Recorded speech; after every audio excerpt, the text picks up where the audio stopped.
দায়িত্বের মধ্যে নিয়ে যেতে পারে, আমলে পরিণত করতে পারে, তাহলে একটা সংগঠন যেভাবে আদর্শিক সংগঠন হতে পারে ঠিক ওভাবে দৃষ্টান্ত স্বরূপ সংগঠন হওয়ার জন্য সময়ের ব্যবস্থাপনা এবং পরিকল্পনা হাতে নেওয়া এটাই তার জন্য দৃষ্টান্ত স্বরূপ এবং আদর্শ স্বরূপ।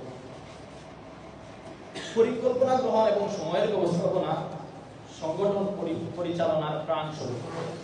জীবনের স্বর্ণদুয়ার খোলার জন্য, স্বর্ণদুয়ারে পৌঁছার জন্য, সফলতার স্বর্ণদুয়ারে পৌঁছার জন্য সময় মেনটেন করা এবং পরিকল্পনা স্থির করা অতি প্রয়োজনীয় এবং নিতান্ত প্রয়োজনীয়।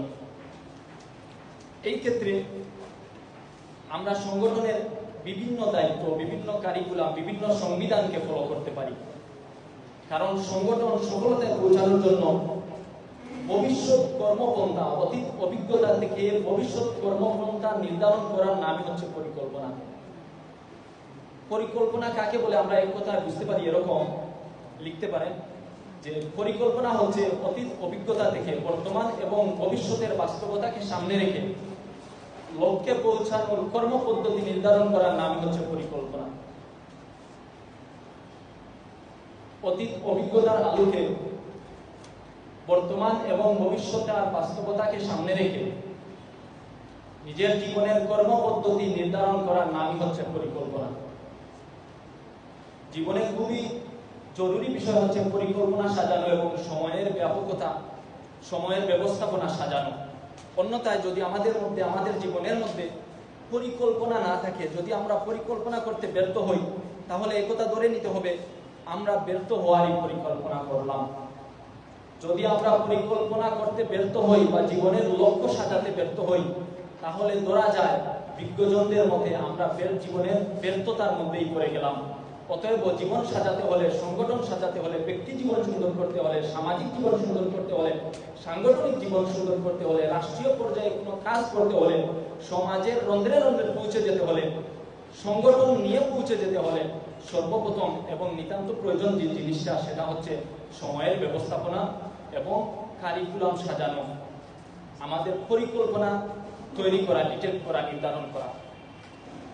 পরিকল্পনা যে কোনো কাজের অর্ধেক, সফলতায় পৌঁছানো পরের বিষয়। আল্লাহ তাআলার মানসা যদি হয়, তাহলে কোনো মানুষ আমরা পরিকল্পনার মাধ্যমে বাস্তবতায় পৌঁছা বা সফলতায় পৌঁছা, এটা আল্লাহ তাআলার কাছে। কিন্তু পরিকল্পনা সাজানো, পরিকল্পনা তৈরি করা, এটা যে কোনো কাজের সফলতার অর্ধেকেই পৌঁছে যায়, অর্ধেকটুকু আদায় হয়ে যায়। কিন্তু জীবন চলার পথে, সংগঠন চালানোর ক্ষেত্রে যদি পরিকল্পনা না থাকে, তাহলে ধরা যাবে শুরু থেকেই এই সংগঠন বা এই ব্যক্তি, এই সমাজ নষ্ট করার অর্ধেকটুকু সে এগিয়ে গেল। 2 নম্বর বিষয় যেটা হচ্ছে পরিকল্পনার মধ্যে সাকসেস হওয়ার জন্য, সফল হওয়ার জন্য কয়েকটি বিষয় জরুরি। এর মধ্যে থেকে একটা হচ্ছে পরিকল্পনার মাধ্যমে দিক নির্দেশনা অর্জন হয়, কোনো জিনিসের মালুমাত অর্জন হয়, কোনো জিনিসের ইনফরমেশন যেগুলি আছে, অনেক জ্ঞান ভান্ডার আছে, অনেক তথ্য উপাত্ত আছে, পরিকল্পনার মাধ্যমে তথ্য উপাত্তগুলা সংগ্রহ হয়। 2 নম্বর উপকার হচ্ছে পরিকল্পনার মাধ্যমে পরিবর্তিত অবস্থার জ্ঞান জানা যায়। পরিকল্পনার মাধ্যমে, পরিকল্পনার উপকারিতা কয়েকটি, এর মধ্যে থেকে উল্লেখযোগ্য 1 নম্বর হচ্ছে পরিকল্পনার মাধ্যমে কোনো জিনিসের দিক নির্দেশনা অর্জন হয়। 2 নম্বর হচ্ছে পরিকল্পনা সাজানোর মাধ্যমে পরিবর্তিত অবস্থার জ্ঞান অর্জন হয়। পরিবর্তিত অবস্থা মানে কি? পরিবর্তিত অবস্থা মানে হচ্ছে আমরা বর্তমান সময়ে বিয়ানীবাজারে অবস্থান করছি, ছাত্র জমিয়তের যে অবস্থা, এর পরবর্তী বিপরীত দিকে দেখা যাচ্ছে অন্য একটি সংগঠন, অনুকূল বা প্রতিকূল একটা পরিস্থিতি তৈরি হয়ে যাচ্ছে আমাদের জন্য, কাজ করার সুযোগ হচ্ছে না, বা কাজ করার সুযোগ হচ্ছে মাঠে যাচ্ছি, বিপরীত দিকে অন্য একটা ছাত্র সংগঠন সন্ত্রাসী আকারে আমাদের কাছে চলে আসছে। এই যে পরিবর্তিত একটা অবস্থা তৈরি হয়ে গেল, স্বাভাবিকভাবে আমরা রাজনীতির ময়দানে নামতে পারতেছি না, বা সমাজের কাছে আমাদের উৎসাহটুকু নিয়ে পৌঁছাতে পারতেছি না, আমাদের আদর্শটুকু তাদের কাছে দিতে পারতেছি না। এই পরিবর্তিত অবস্থাটুকু জানা যায় শিডিউলের মাধ্যমে, পরিকল্পনার মাধ্যমে।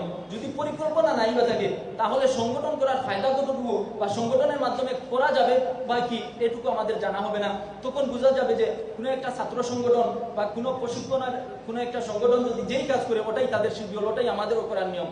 এজন্য প্রাথমিক পর্যায়ে একটা সংগঠনের বা একটা সমাজের যে বিষয়গুলি জরুরি, সেটা হচ্ছে সংগঠনের রুলস রেডি করার পাশাপাশি, নিয়ম নীতি রেডি করার পাশাপাশি, সংবিধান, কনস্টিটিউট তৈরি করার পাশাপাশি এই বিষয়েও জানা যে এই বিষয়ের মাধ্যমে তার পরিবর্তিত অবস্থা কি হতে পারে এবং এই পরিবর্তিত অবস্থা থেকে উত্তরণের উপায় কি হতে পারে। তার যে বিষয়টা হচ্ছে 3 নম্বর, পরিকল্পনার মাধ্যমে সংগঠন উন্নয়ন এবং সম্প্রসারণ হয়। 4 নম্বর, পরিকল্পনার মাধ্যমে নানাবিধ সমস্যার সমাধান সম্ভব হয়। 5 নম্বর, পরিকল্পনার মাধ্যমে দৃষ্টিভঙ্গির পরিবর্তন সাধিত হয়। 6 নম্বর, পরিকল্পনার মাধ্যমে সীমিত জনশক্তির মাধ্যমে বৃহৎ কাজ আঞ্জাম দেওয়া সম্ভব হয়। 7 নম্বর সেটা হচ্ছে গতিশীল ও দক্ষতা বৃদ্ধির মাধ্যমে সমাজকে সুন্দর করা সম্ভব হয়। এগুলি হচ্ছে পরিকল্পনা এবং সময় ব্যবস্থাপনার গুরুত্ব বা উপকারিতা। এই 7টা জিনিস আমি আবারও বলছি, পরিকল্পনা এবং সময় ব্যবস্থাপনার উপকারিতা হচ্ছে অনেকগুলি আছে, এর মধ্যে থেকে উল্লেখযোগ্য হচ্ছে 7টা। 1 নম্বর, পরিকল্পনার মাধ্যমে দিক নির্দেশনা অর্জন হয়। 2 নম্বর, পরিকল্পনার মাধ্যমে পরিবর্তিত অবস্থার জ্ঞান অর্জন হয়। 3 নম্বর, পরিকল্পনার মাধ্যমে সংগঠনের উন্নয়ন ও সম্প্রসারণ বৃদ্ধি হয়। 4 নম্বর, পরিকল্পনার মাধ্যমে নানাবিধ সমস্যার সমাধান সম্ভব হয়। 5 নম্বর, দৃষ্টিভঙ্গির পরিবর্তন হয়, জনশক্তি তৈরি হয়। 7 নম্বর, 6-7, গতিশীল এবং দক্ষতা তৈরি হয়। এগুলি হচ্ছে পরিকল্পনা এবং সময়ের ব্যবস্থাপনার উপকারিতা। এবার হচ্ছে পরিকল্পনার কয়েকটা স্তর আছে। 1 নম্বর, পরিকল্পনার প্রথমত স্তর হচ্ছে ভিশন তৈরি করা। আমরা অনেক দোকানের মধ্যে দেখি যে ভিশন, বা বিভিন্ন সেক্টরে দেখা যায় মিশন। মিশন মানে কি? ভিশন মানে হচ্ছে স্বপ্ন। একটা প্রতিষ্ঠান আমি করলাম, আজকের প্রশিক্ষণ কর্মশালার কাজটা কি, ফায়দা কি, এটা কেন প্রস্তুত করা হলো, এটার আয়োজন কেন করা হলো, এই কেন উত্তরে হয়, এই কেন উত্তরে যে বিষয়টা আসে এটা হচ্ছে ভিশন তথা কেন উত্তর খোঁজার জন্য, কেনর মধ্যে সাকসেস হওয়ার জন্য, কামিয়াব হওয়ার জন্য যে কাজগুলি করা হয় ওগুলির নাম হচ্ছে মিশন এবং ভিশন এক নয়।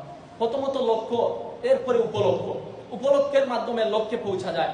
অতএব জীবন চলার পথে সময়ের ব্যবস্থাপনা, পরিকল্পনা সাজাতে গিয়ে যে কয়েকটি স্তর অতিক্রম করতে হয়, এর মধ্যে প্রথমত হচ্ছে ভিশন অতিক্রম করা। ভিশন মানে স্বপ্ন তৈরি করা, এই জিনিসের সবব কি, রিজন কি, কারণ কি, সেটা নির্ণয় করা। 2 নম্বর হচ্ছে মিশনে চলা, অর্থাৎ কাজে নেমে যাওয়া, কাজ করা। 3 নম্বর যে বিষয়টা হচ্ছে সেটা হচ্ছে কৌশল অবলম্বন করা। জীবন চলার পথে অনেক প্রয়োজন বোধ করে, অনেক সমস্যা আসে।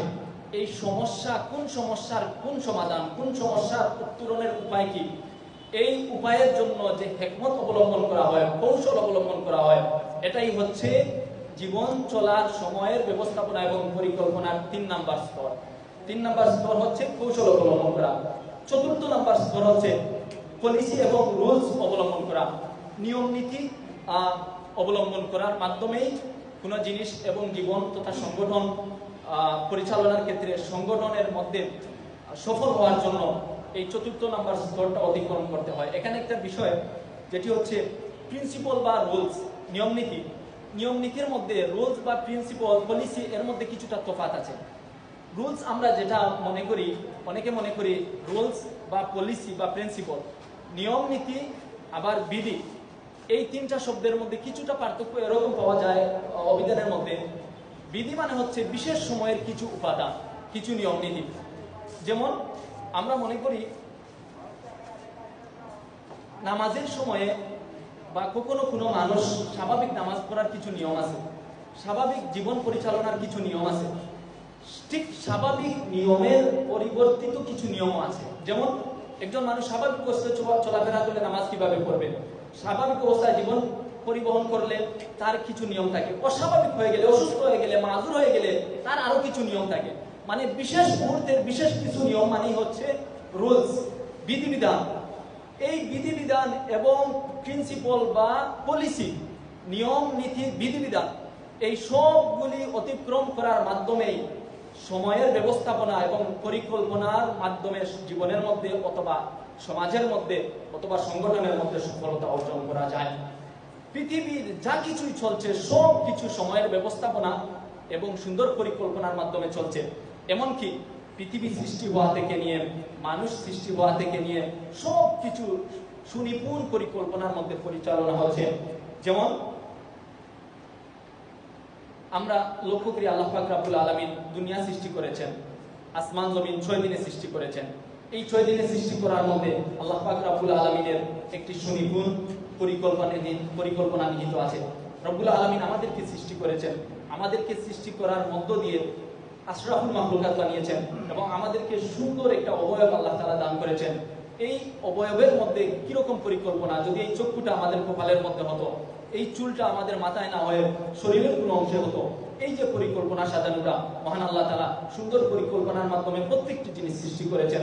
জমিনের অবয়ব সুন্দর থাকার জন্য, জমিনের এই স্বাভাবিক গতিবিধি ঠিক থাকার জন্য আল্লাহ পাক রব্বুল আলামিন কোথাও নদী দিয়েছেন, কোথাও পাহাড় দিয়েছেন, কোথাও আবার এই মাঠ দিয়েছেন, গাছপালা দিয়েছেন, ইত্যাদি দিয়েছেন। এগুলি সবই হচ্ছে রব্বুল আলামিনের পরিকল্পনা এবং সুনিপুণ সুন্দর পরিকল্পনা। মহান আল্লাহ তাআলা উনার পরিকল্পনার মধ্যে এবং সময়ের ব্যবস্থাপনার মধ্যে আল্লাহ তাআলা প্রথম দিন থেকেই পরিকল্পনা করার সময় থেকেই সফল। কিন্তু মানুষের জন্য মিশনে সাকসেস হওয়ার জন্য মিশনে নামতে হয়, কাজে নামতে হয়। ছাত্র জমিয়ত বাংলাদেশ যে প্ল্যান হাতে নিয়েছে, আমাদের কেন্দ্রীয় কিছু কর্মসূচি রয়েছে, তার মধ্য থেকে অন্যতম একটা কর্মসূচি হচ্ছে প্রশিক্ষণ কর্মশালা বাস্তবায়ন করা প্রত্যেকটি কর্মীর মধ্যে। আমরা সময়ের ব্যবস্থাপনার মধ্য দিয়ে আজ থেকে নয়, এমনকি রাসূল সাল্লাল্লাহু আলাইহি ওয়াসাল্লাম সময়ের ব্যবস্থাপনার মাধ্যমে সুন্দর পরিকল্পনার মাধ্যমে ইসলামের সুনিপুণ বিজয় আসছে। সাহাবায়ে কেরাম তাদের জীবন সুন্দর করেছেন, রাষ্ট্রীয় জীবন সুন্দর করেছেন, সামাজিক জীবন সুন্দর করেছেন। আমরা অদ্যাবধি পর্যন্ত আমাদের আকাবের হযরত, এমনকি জেনারেল লাইনেও যারা সফল হয়েছে বা যারা যে কোনো লাইনে, ধর্মীয় লাইনে হোক বা জেনারেল লাইনে হোক বা তারা রাজনৈতিকভাবে পলিটিক্যাল লাইনে হোক, যে লাইনে যারা সফল হয়েছে, যা কিছু অর্জন করেছে সময়ের ব্যবস্থাপনায় এবং পরিকল্পনার ব্যবস্থাপনার মাধ্যমেই হয়েছে। এমনকি একজন চোরও যদি তার চোরা কারবারির মধ্যে সফল হতে হয়, সে সময় মেনটেন করে, সে সুন্দর একটা পরিকল্পনা করে, আমি এই সময়ে অমুকের ঘরে যেতে হবে, আমি এই সময়ের ভিতরে আবার চলে আসতে হবে, তুমি এখানে থাকবা, আমি ওখানে থাকবো, যদি কেউ চলে আসে আমাকে এভাবে ইনফরমেশন দিবা, আমাকে এভাবে সতর্ক করবা। একজন চোর তার চোরা কারবারির মধ্যে, অবৈধ কাজের মধ্যেও সফল হতে হলে সে সময়ের ব্যবস্থাপনা করে এবং সুন্দর সুনিপুণ তার জ্ঞান অনুযায়ী সে পরিকল্পনা তৈরি করে, খাকা তৈরি করে। আমরা যদি আমাদের মিশনের মধ্যে সাকসেস হতে হয়, সফল হতে হয়, কামিয়াব হতে হয়, তাহলে আমরা সময়কে কাজে লাগাতে হবে, পাশাপাশি আমাদের বিষম তথা কাজের মধ্যে নেমে যেতে হবে। শুধু শুনলাম আর কয়েকটি নোট লিখে নিয়ে বাড়িতে চলে গেলাম, আর বাড়িতে গিয়ে বা বাসায় গিয়ে মাদ্রাসায় গিয়ে বললাম আজকে অমুকের আলোচনা সুন্দর হয়েছে, অমুকের আলোচনা সুন্দর হয় নাই, এই বিষয়টি হবে না। আমরা প্রত্যেকেই আলোচনা জানি, আলোচনা বুঝি এবং ক্লাস থেকে অনেকগুলি আমাদের উস্তাদরা, আমাদের বিজ্ঞজনরা আমাদেরকে বলেন, আমরা কাজে নেমে গেলে আমাদের কাজের মধ্যে সফলতা আসবে। আল্লাহ তাআলা আমাদেরকে তৌফিক দান করুন। আমি সংক্ষিপ্ত আকারে যে কয়েকটা আলোচনা করলাম, এই আলোচনা আমার জন্য এবং আপনাদের জন্য আমল করার তৌফিক দান করুন।